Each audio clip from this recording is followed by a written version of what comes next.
Okay, so we're here with our famed Moshe Storch, who I love every week to join him in his minyan, in his services that he does in our community here in LA and at the West Side Shul. Moshe Storch is a very close friend of ours, and he's been to some of our big Shabbats and rocked the house. And it's time like this that we need music, we need to sing, we need song, we need excitement.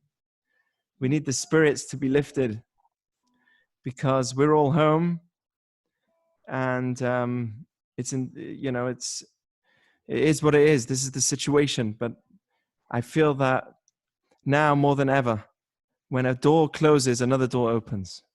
It's like Shabbat. The door closes on Shabbat kind of thing, because we are limited. We're meant to not drive. We're meant to not light a fire. We're not meant to work or create things. So in some ways, we close certain doors, but then we open other doors. We open a door to our families. We open the door to seeing our children without phones. We open doors to seeing the world in a different lens. And I think that this is the world, that the world is entering somewhat. It's true, this is difficult. We don't want this to happen, but we have to see the light in this situation. And there's a door opening. There's a door opening, the door of spirituality is opening, a world where we can see the world in a different way, that, we have to stop running and just take a moment and just be. So a part of just being is actually music. The music is from the word shira, my wife's name actually. But it comes from the word yashar or yashara, which means to go straight. Music goes straight into the heart. It's something which pierces straight through. It doesn't need an intellectual explanation for it to go into somebody's heart. It just goes straight to the heart. It's an amazing thing that music has. It's one of the closest things that gets us to high levels of spirituality. It says that Moses, before his most important prayer was Va'et Chanan el Hashem. He begged to God that he can go into Israel, into the land of Israel. He didn't get into the land of Israel. And his prayer, Va'et Chanan, is the same numerical value as the word Shira, as song. It was 515, which is the numerical value of Shira. And the song was a song of prayer. And the ultimate prayer is never a prayer of sadness. It's never a prayer of depression, of begging, but it's a prayer of song, of recognizing that deep within me, there's something deep and powerful and that I can achieve, but I can only achieve it through happiness, through joy. Simcha. What do you think of that, Rav Moshe? Oh, I think the 515 is pretty cool. 515 is Shira, but it's also Vetchanan, but it's also what else? You tell me. I don't remember. Tefillah, without the Yud. That's right. Tefillah, that's right. Why without the Yud? Because even when it's not so relevant that God is here, through song and through calling out, he is so relevant. He's so there. Amazing. So beautiful. Yeah. Also, Tefillah without the Yud is like nofel. It's when you fall. Mm-hmm. And you need that song to lift you up. Wow. Yeah. Well, Moshe, how's it like for you to spend your life just going around and singing to people and bringing their spirits up? You're at weddings, which right now is a moment where many people can't sing. How is that for you to be able to sing to people and inspire them? And what a life. It's amazing. Yeah. I got 2 phone calls today. It's funny you mentioned weddings. Today I got 2 phone calls. The first one went like this. It said, "Hi, my daughter and son-in-law are supposed to get married in New York." And the hall closed down. Nobody's coming. And they came to LA. And they're going to make the wedding here in LA next Sunday in a backyard with 20 people. The boy, his family's from Australia. Wow. They're not going to be at the wedding. So that was like a whoa. was like, I'm like, I kind of felt like we were planning a funeral when we're planning a wedding. So Crazy. it's definitely, there's like a struggle there. Can I But just tell you, um, uh, my brother-in-law, my sister, who you've met, you remember him? yeah, My brother-in-law and my sister, Shlomi and Michal, they're called. They've been here before. And they found out they have a friend who has a wedding, and they're and it was impossible to make the wedding. It was meant to be last night, and there was no way. There was no way that they can make this wedding. They live in Manchester, UK, in Hale, in Manchester, and they decided, him amongst a few of the rabbis of that community, my brother-in-law amongst with a few of the rabbis in the community, with a sign saying Mazal Tov and we love you. They went to their house because they announced that they're not having that wedding. The wedding's canceled. They went to their house with a big sign saying we love you, and they started singing by the window and dancing for them and just giving them those spirits. And you know, it's moments like that. I mean, I can't imagine the amount of effort it takes to prepare for a wedding, the Мама, excitement пожалуйста, один of глаз, preparing когда ты for a wedding, будешь заправлять. and then coming to a situation where you see such a thing. It's mind blowing. It must be so difficult. But it's times like this where we see who our real friends are. We see those that are really close to us, those that are there for us, those that are ready to do anything for us. And you know what? They can lift us up into places that we never knew that we could get to. Yesterday, I was saying that when you're in moments of fear like this, of confusion, then it's also moments that gives us a great push to go to places we never knew. And that's why the word pachad in Hebrew, which means to be afraid, if you turn the letters around the other way, you get dachaf, which means to push. It pushes us to a whole new place where we never knew we could go to. And wow. this is what's happening in the world.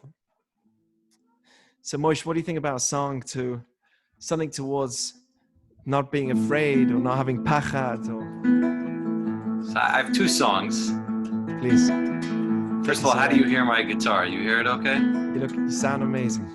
I know it looks okay. How's the sound, right?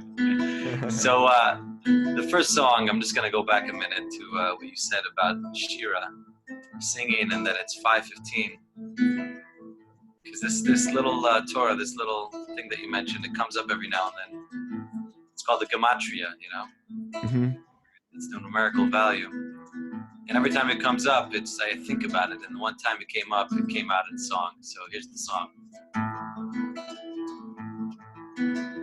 Shin yirei she'shira, tafila midei tefila. They are both the same gematria, 5:15, yeah. Shin yirei she'shira, tafila midei tefila. They are both the same gematria, 5:15, yeah. Very simple, right? Shin yirei she'shira, tafila midei tefila. They are both the same gematria, 5:15, yeah. Ve'et chanan shin yirei she'shira, tafila midei tefila. They are both the same gematria, 5:15, yeah. Ve'et chanan. It's just a simple. It's not even really a song. It's kind of like just like musically saying over what you just said. Wow. But I did it in someone's house recently. There was like 20, 30 people there. And I said it like, somebody said the Torah, shared it, and then I sang the song. And then all of a sudden, everybody started singing it. It became like 30 people singing this. And I realized that is it. When you take a Torah that you just learned and you make it reality. So how do you make the reality of the Torah of that singing is important, right? You sing it. Right.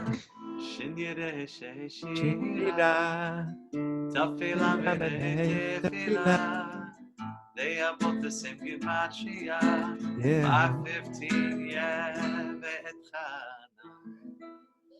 now I'm just going to segue into, you mentioned there's a song about fear, no fear. Dachuf, we need that song quickly.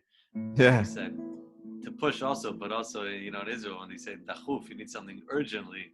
Uh-huh. That's also the opposite of fair. So urgent sounds like a scary thing, but I guess it really isn't. So, when you're driving down the road, and there's a car on the right, there's a car on the left, there's a car in front of you, there's a car behind you, and you notice them. You have your rear view mirror, your side mirrors, and you're looking in your front glass, whatever it's called, the windshield. Windshields. You notice all these vehicles, but you're not scared necessarily. Why not? Because you trust them. You're driving, you trust them. Now, if you were driving on a road where maybe you're in England for the first time, and you're not sure where the cars are going to come from, you're not sure if you're on the right side, all of a sudden you're kind of scared because you're not so trusting, whether it's of them or of yourself. You're not so trusting. So it's but when you are trusting, you just drive and everything's kind of cool. So it's you're like a child. Just like a child. So the Chovos Halevavos says, and I hear this from Rabbi Ephraim Waxman, who always talks about the beauty of trusting in Hashem. He says, what is the opposite of fear? Opposite of fear. So I asked someone this. They said, opposite of fear, I don't know, not to be in fear. But no, the opposite of fear is trust. Opposite of trust is fear. They're opposites of each other. Now, when you have more trust, you have less fear. So everybody's walking around and saying, don't panic, don't panic, don't panic. Hello, I'm panicking, right? I don't have any sort of system built up to not panic. So I'm going to panic. I'm going to be scared. So the Chovos Halevavos teaches us that don't focus on not panicking. Just focus, take the time. You have a lot of time now. Learn about trust in Hashem. And that's why we say every single Saturday night. Beautiful. We end Shabbos. We say, Hine, behold, God, Kel Yeshuati, behold, God is my Savior. Eftach, we say those words, I have trust, and therefore I have no fear. And we say that specifically when we leave Shabbos, because Shabbos is that time of Corona full time. Shabbos is that zone, which I know, Jack, you're going to talk about. It's that time of where we're fully safe, we're fully secure. So this is a song about, behold, God is my Savior. I trust and I have no fear. Oh, Hine,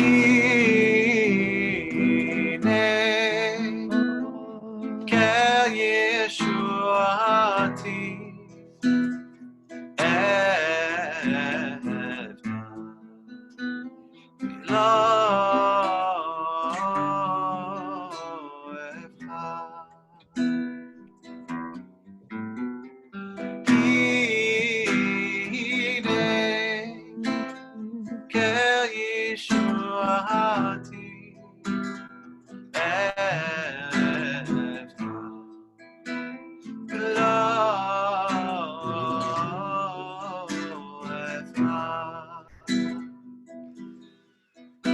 I trust and therefore I don't fear. I trust and got no fear.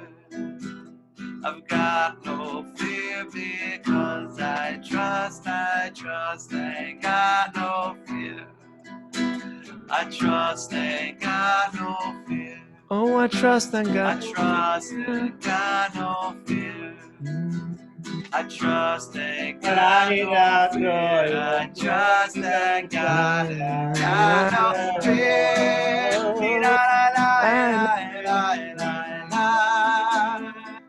La la la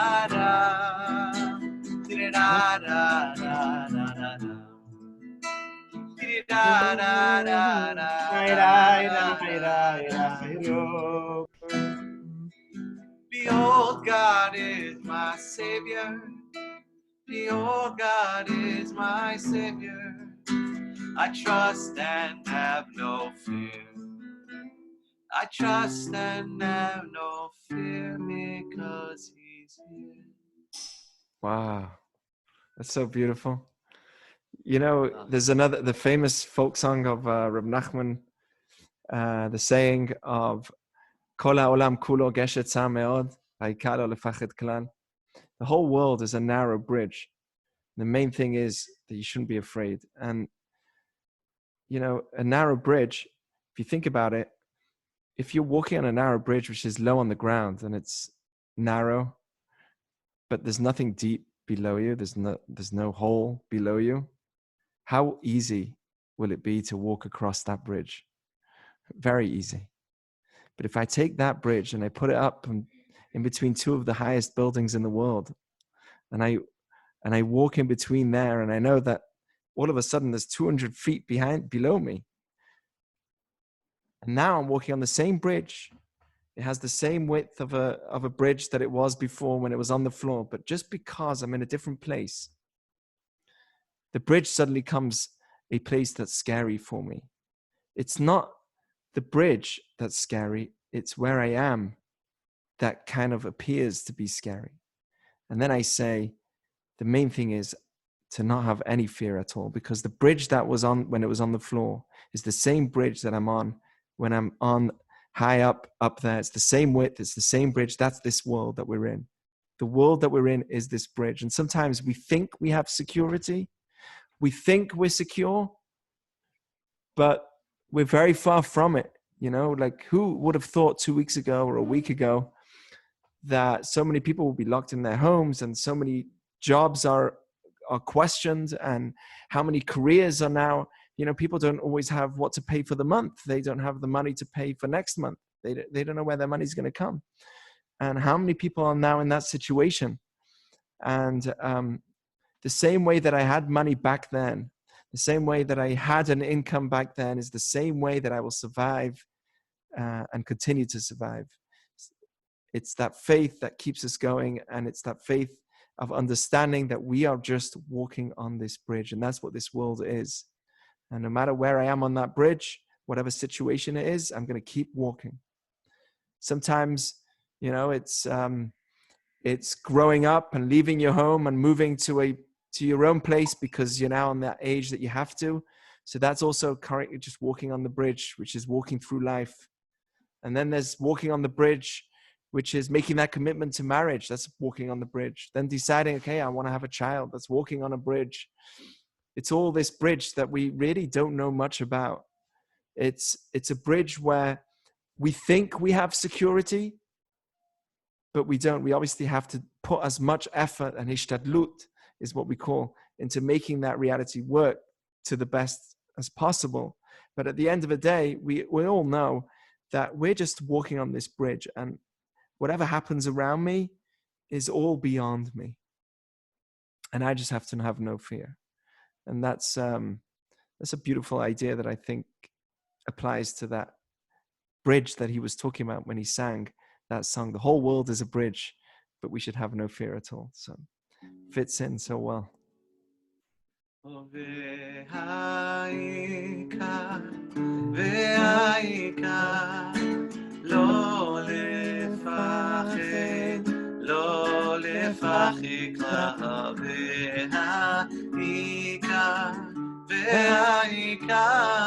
Of course you can sing along.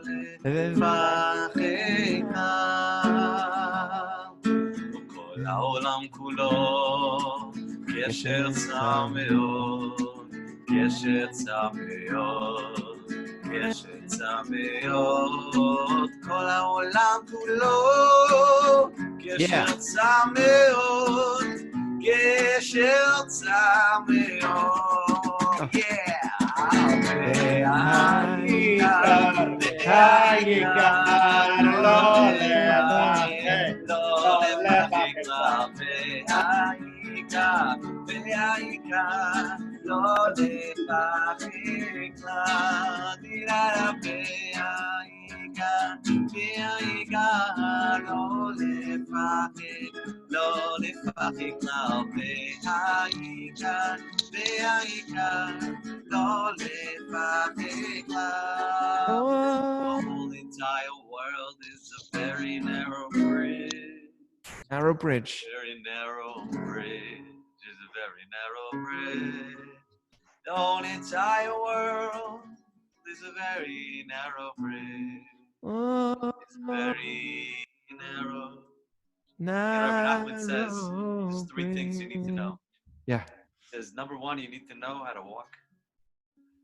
Number 2, you need to know how to fall. And number 3, you need to know how to get up. I'm mixing concepts here, but I think it's so beautiful.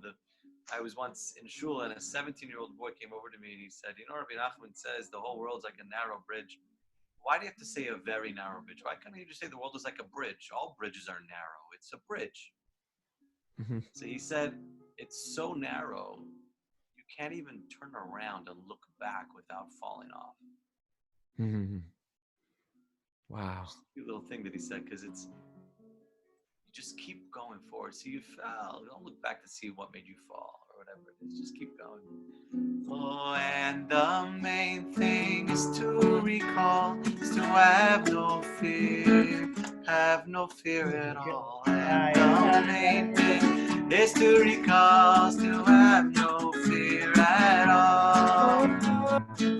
והעיקר, לא לפחד, לא לפחד, והעיקר, לא לפחד.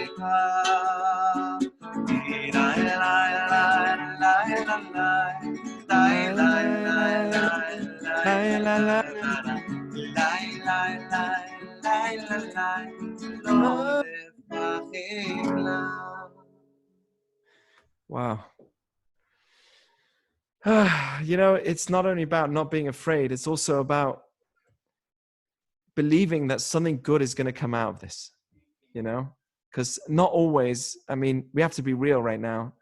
Not always are we able to see that it's good, but we know that eventually something good is going to come out of it. And the only way to know is to look out for it. If you don't look out to say and ask, is there something good in this? Then you will never know that there's something good, right? The first thing you got to do is quest it, look for it.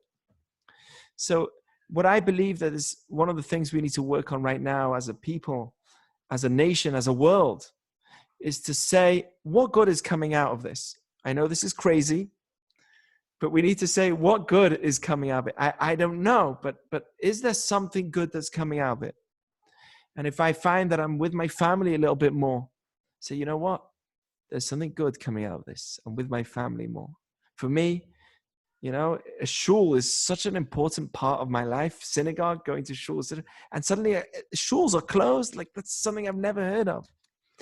But for me, that's something that is a message.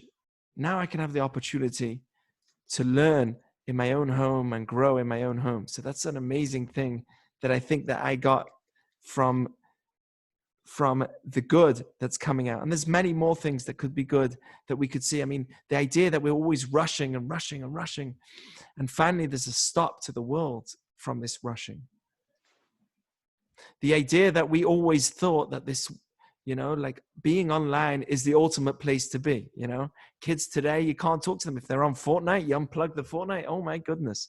Right. So we're in a time where everything is focused. It's easier to tell somebody on the other side of the table, hey, can you pass me the salt via text, than to just say it by mouth, So we're in this time where we give so much focus to our technology. And now we're suddenly in a place where, okay, this is what we wanted. Okay, now let's see if that's what we really want. And suddenly when we're forced to be in an environment like this, we're questioning that environment. When you're forced to be locked in your phone, when you're forced to be just talking to people via your phone, when you're forced to say hello to grandma only by phone and not giving her a hug, then we question that world that we so much relied on. We question that world that we so much put our heart and soul into. And we say to ourselves, okay, wait a second. I do realize that this world actually needs something else than just forcing me to be on my phone. I need that connection with people. I'm a human. We don't realize how much we need our connection with other humans. And I think that that's another good thing that's coming out of this message to me. And again, I'm looking for those good things. If people out there are looking for the good in this situation, they will find the good, but you have to look for it. What do you think of that? Reb Moish. Oh, have you heard of Reb Aaron Reich? No. Reb Aaron Reich is a big Rosh Hashiva in New Jersey. Uh-huh. And my mother called me today to tell me that he said that there's an amazing opportunity that we all have right now. Mm-hmm. And that is, we all get to be doctors. We all get to be Hatzalah people. We all get to save lives and get the mitzvah, get the reward for saving lives by simply staying home. That's so And it true. used to be, in order to like save a life, you have to be years of schooling, take a course, Hatzalah, whatever it was, a paramedic, to save a life. Now, every single one of us, no matter what business we're in, we have the opportunity to get the reward for saving a life by simply staying home. And like the mitzvah that we're getting every second that we stay home, we're just getting these huge, huge mitzvahs for that. It's so Beautiful. cool. That's It's amazing. so cool. Such a good perspective, a true perspective. Yeah. And if I could share, I'm going to share a story. Please. So there were two rabbis. One rabbi was Reb Zusha from Anatoli. Reb Zusha was the simple yid he was known as. Just a story about Reb Zusha before we get into the story is that there was a yid a Jewish person who wanted to know how to live a life of pain and of troubles, a life of lacking, and be happy with what he had. And his rabbi told him, you should go to this town and you should go visit Reb Zusha. Reb Zusha has really, he knows how to work on this attribute of everything is for the best. Mm-hmm. So the yid, this Jewish man, goes all the way to Reb Zusha, and he gets there. He sees it's like a rundown shack. There's like barely walls standing. He goes inside. There's nothing there, not a piece of furniture. And he says, are you Reb Zusha? He says, yes. He says, my rabbi sent me here to find out from you how to see that everything is for the best. Reb Zusha, without blinking, looks back at him and says, well, he sent you to the wrong place because I never had a problem. I don't know what you're talking about.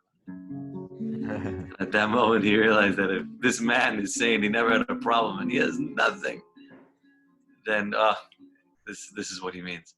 So Reb Zusha was a big rabbi, and he had a brother. His name was Rabbi Elimelech. He's in the town of Lezhensk in Poland. A lot of people go there actually right now. I think a lot of people are there.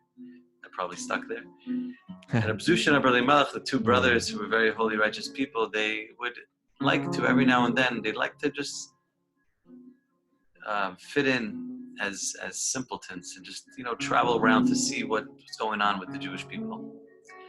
And on one of their journeys, they're traveling, and they happened to be with a group of people, and they didn't know who they were. And it turns out they were a group of bandits, and they got arrested by the government officials because they thought they were also bandits and they were with this group. So they're in this prison. The prison, just imagine, it's this dirty. It's in Russia or in Ukraine. And it's just a big pit in the ground, with a little ladder going down. There's 20 to 30 different prisoners in there. And there's a bucket in the middle of the room where people go to the bathroom. And that's it. Reb Zusha and Reb Elimelech are in there, in this prison. And Reb Zusha says, all right, I got to daven mincha. It's time to daven mincha. And he's about to daven mincha. And his brother Rabbi Elimelech tells him, and maybe the vice versa, I don't remember. He says to him, Zusha, you can't daven mincha right now. He says, well, why not? He says, because there's a bucket here in the middle of the room with the stuff from the bathroom, and the halacha is that you can't daven in front of such a thing. You can't pray at that time in front of that. It's not respectful. Mm-hmm. So Reb Zusha starts crying. He's so sad that he can't daven.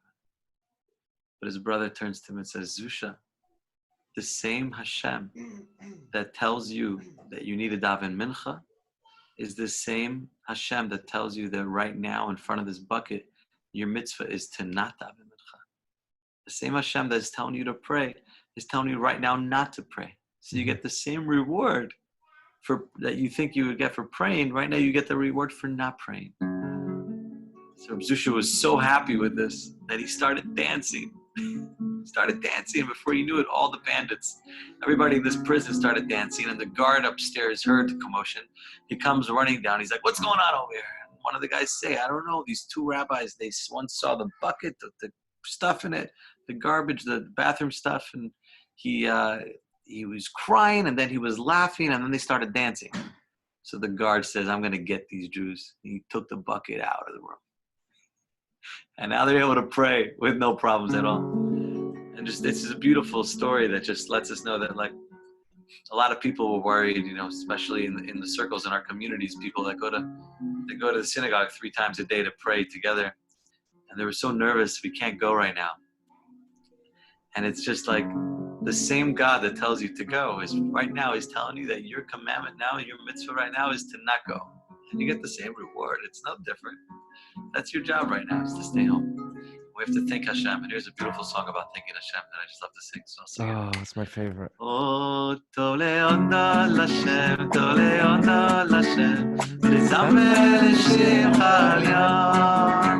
Tov le'odah l'Hashem, tov le'odah l'Hashem, v'lezamer l'shimcha alyon. Hayale hagi b'boker, boker chasdecha, yamunat chama le'elois.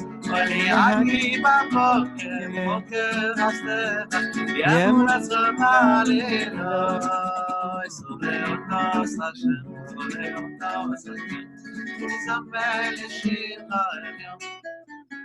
Le'odas Hashem, le'odas Hashem, v'lezamer l'shimcha alyon. Hayale hagi b'boker, boker chasdecha, yamunat chama le'elois. Hagi b'boker, boker chasdecha, yamunat chama le'elois. Thank you, Hashem. Thank you, Hashem. Thank you, Hashem. Thank you, Hashem. Thank you, Hashem.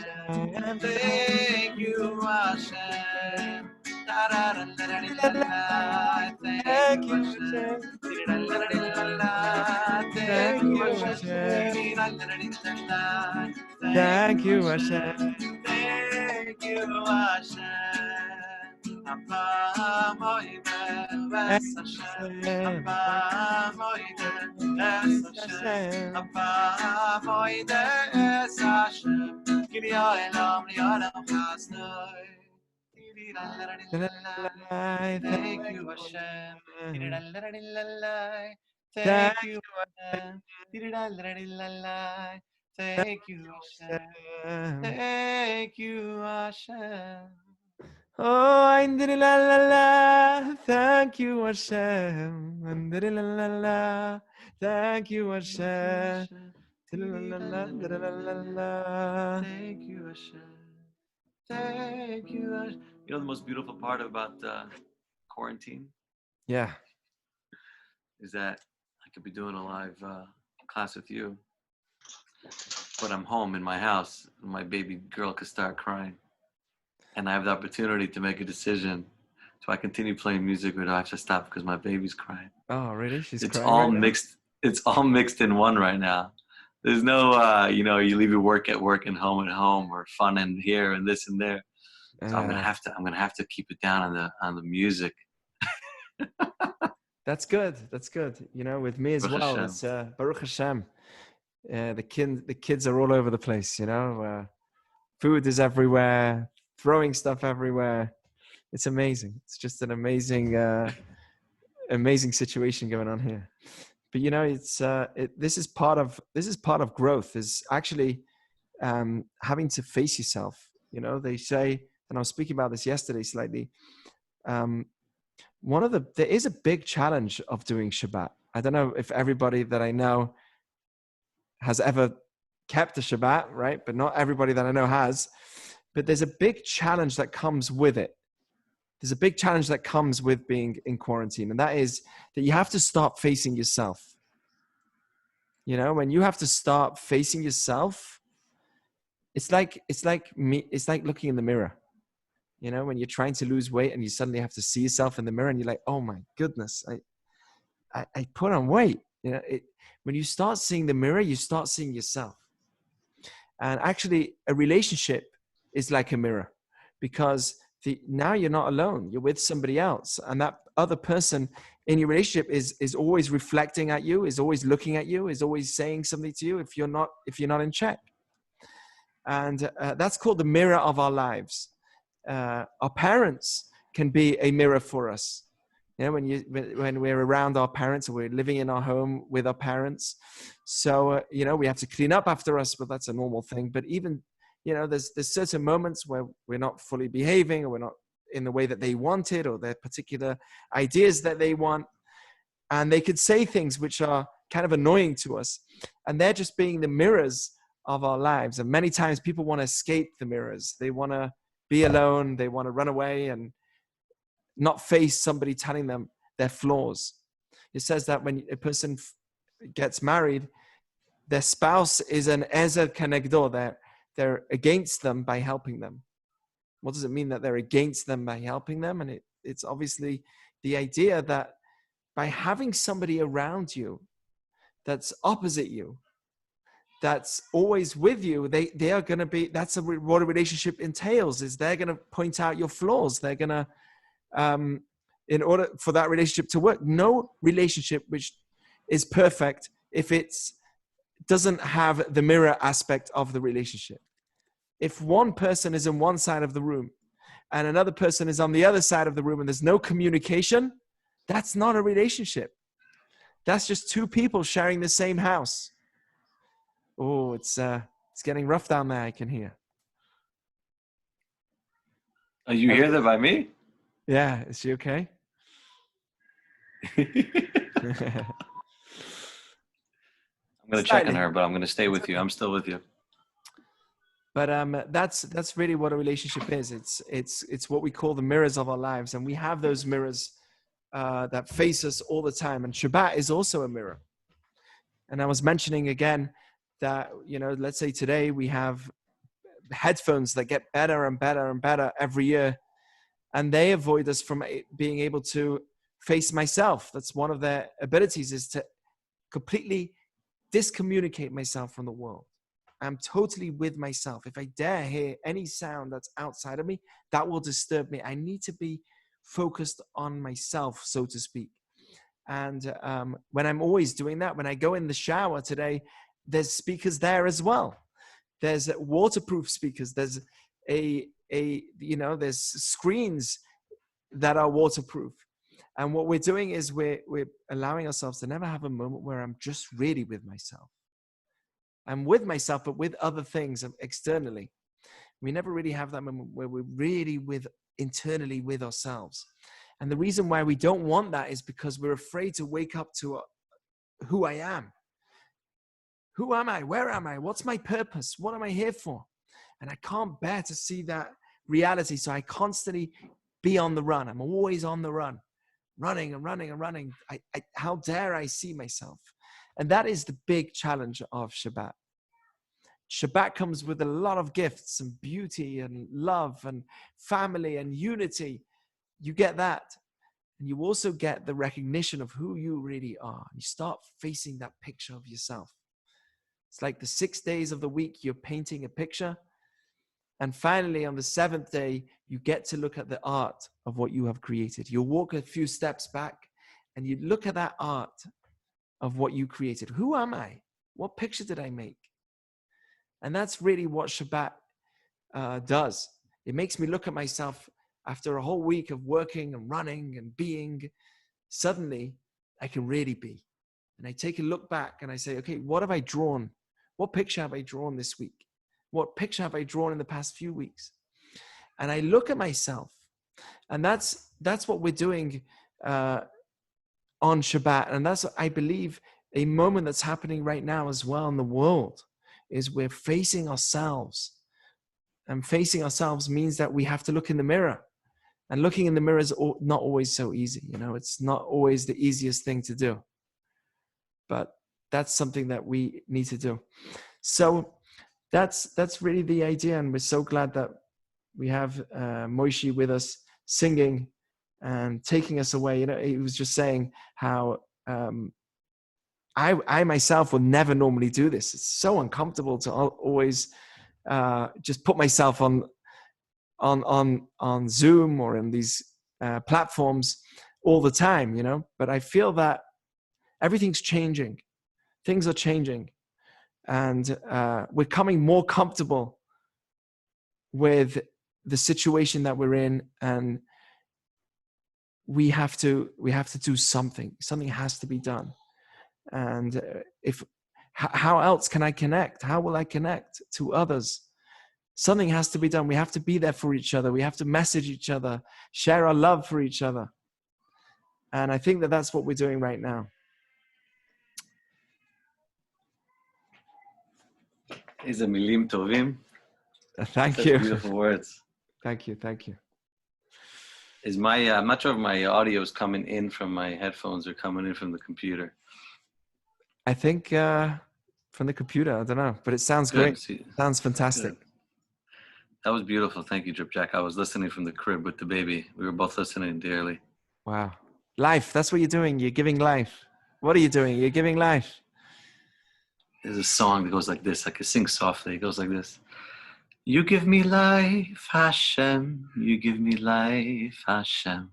You give me life, Hashem, to serve you. You give me life, Hashem. You give me life, Hashem. You give me life, Hashem, to serve you. You give me life, Hashem. You give me life, Hashem. You give me life, Hashem, to serve you. You give me life, Hashem. You give me life, Hashem.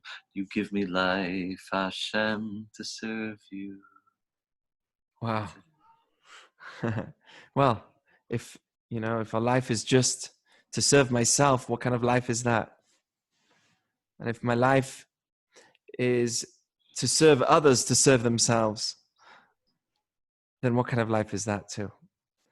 So the ultimate idea is to live a life where we live it to its fullest potential. We have the greatest joy of living this life. And the way to really enjoy this life is to be connected to my inner deeper self, not my physical desires. And that's really what Passover is right now, as we're coming closer to this time where we free ourselves from our internal slavery and we free ourselves from our physicality and we rush towards our spiritual connection. And that's what happened when the Jews left Egypt. We went from the slavery of Egypt, but we also went to the serving of Hashem.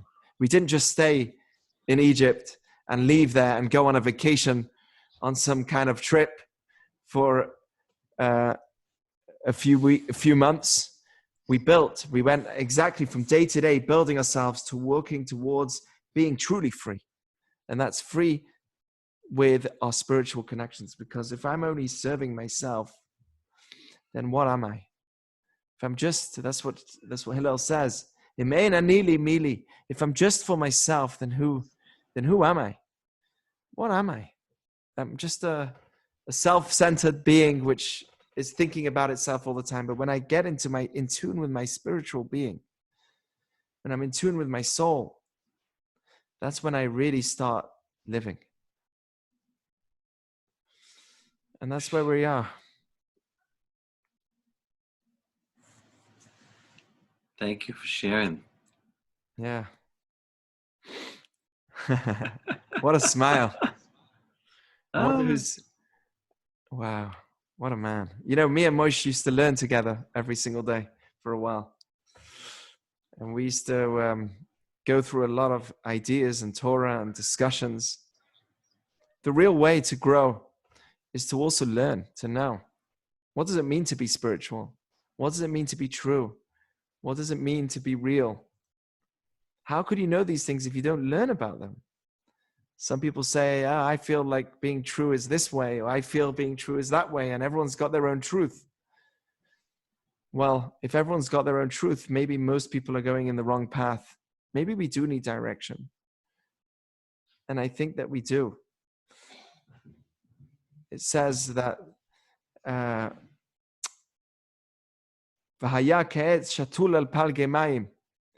we're somebody who's happy is somebody who has direction, who has a path. And when he has a path, he goes in a way that gives him direction of how to live in this world. And he's not just choosing a book of this kind today and another book of this kind today called this type of pleasure and that pleasure, but they have direction.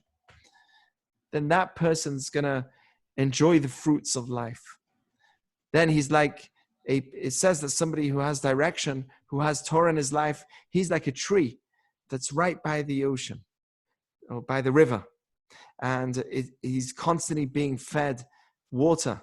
And that water is now always giving you fruits. And that fruits is always giving you green leaves, which are your children.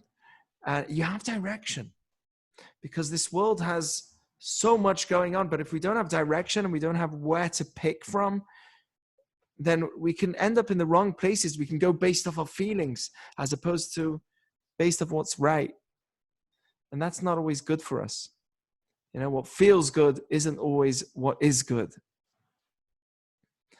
Sometimes people feel upset and they feel that they need to react in ways which are wrong. But that's not what's right. What feels good is not what is good. And we confuse those two. We think that what feels good is good. You know, truth is what you feel.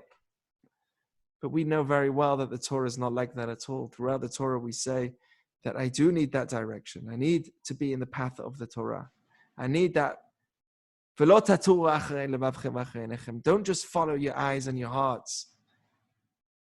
Because my feelings can't direct me. My heart can't always direct me because it's going to take me to places that are wrong. It's going to take me to places of my desires. I need my intellect to direct me. By the way, it says that a melech, a king, comes from the word moach, lev, and klayot. Moach is the brain, the heart, and the liver or the intestines. I'm not sure which one is the klayot. I think it is the kidneys, no? The kidneys. The kidneys represents our desires.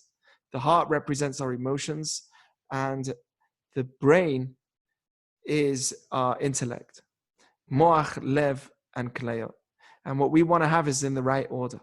Mem, lamed, kaf, which makes a king. A king is somebody who his mind controls his heart, and his heart is controlling his desires. So when you have it in that order, then you're a melech. But if you have it in the wrong order, then it's kaf, lamed, mem, which means klum, which means nothing. We are nothing. If my desires are what direct me, and then I follow my heart, and then I use my intellect last.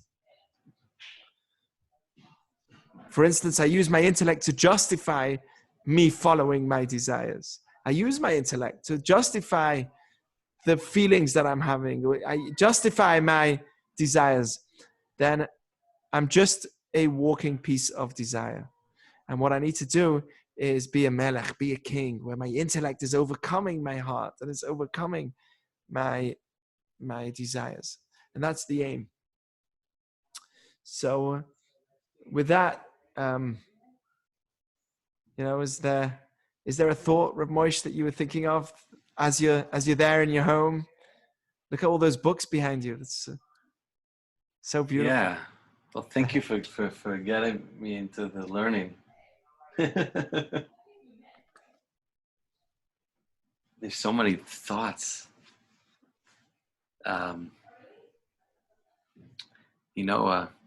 think the main thought is what you said before about growth and uncomfort. Because right now there's a guitar right over there. There's a baby right over there. It would be great to take out the baby. She would love it. She should come out here, and sing together. But the baby needs to sleep, and the guitar needs to sleep, apparently. So I think that is like what. It's just for me. I guess it's been a little easier to not feel the lacking that the world is in right now, because I am more of a virtual. Just a lot of things that I do are just, I'm home practicing, I'm this and that. And then every now and then I go out to an event, which is obviously canceled, a lot of events, but I can still play my guitar. and it's but right now I can't. Yeah. So But it's that's a just gift. I mean, it's the next level. your career, which is music, can still continue. We have to be thankful for the fact that we have the internet as a tool Yeah. to connect. They're talking about the 1918 Spanish flu. Can you imagine when they were in quarantine with no communication and no updates of what's going on and no knowledge of what's going on in the world? Imagine just the knowledge that we have between us, how much that is helping us to be safe. How much is that helping us to be in a safe place? And I think it's incredible. We have to be thankful for that. The fact that I can just look at you and talk and still connect. Speak on a It's phone. mamish crazy. It's insane. I just started. I just got my website up and running and doing virtual concerts and stuff. Well, you guys are the testing ground apparently, and I gotta get we some did okay. technical. I gotta figure out how to use this mixer. I usually have a sound guy, but apparently we can't be close to each other. But I mean, it's just opened a new world for me. Virtual concerts, virtual concerts. All right, why not? It's it's just opportunities that are, when you look at things like you said before, you find, what's the positive thing about it now. Look at now, find the positive in it. Otherwise, you won't remember it later. Is that what you were saying? Yeah. So but if you don't look for the positive, you won't find it, and then you'll just say, oh, there was no good doors in this situation. There is no good that can come out of the situation. If you don't look for the good, you won't find it. Yeah, any sort of artist, whether it's in music or something else. I'm sure there's a lot of artists, in your community. I know there are a lot of artists. For sure. This is really like a time that artists could build their online presence, because artists thrive in online presence. And right now there's so much attention online, so it's like, and you can't go out and practice your art so much. So it's like, it's the time to really build your online presence. It's just, it's such a gift in a sense. Yeah. So it's there's so much beauty. I'm gonna have to come on again and do another performance, Of course. because there's been a request for a really great song, and I can't sing it, but we could softly go, like, do it. Goes Amba Amba Amba Melech Haolam, Melech Melech Melech Abba Shel Kulam, Shuv ושוב אתה סולח, רק אליך עוד בורח הבא, או התעטף Abba מלך העולם. מלך, מלך, מלך, אבא של כולם. שוב ושוב ושוב אתה סולח, רק אליך עוד בורח הבא. in you. Shkech, Jack, thanks so much for letting me be part of this. This was amazing. I'm gonna let you go on to the Pesach stuff. Hopefully, I'll be able to join back a little later, but I'm gonna jump off for now. Okay, Reb Moshe, we'll see you, and we'll stay in tune later. Thank you guys for being and listening, and we're here for you as a community. Please be in touch and stay in touch, and thank you so much.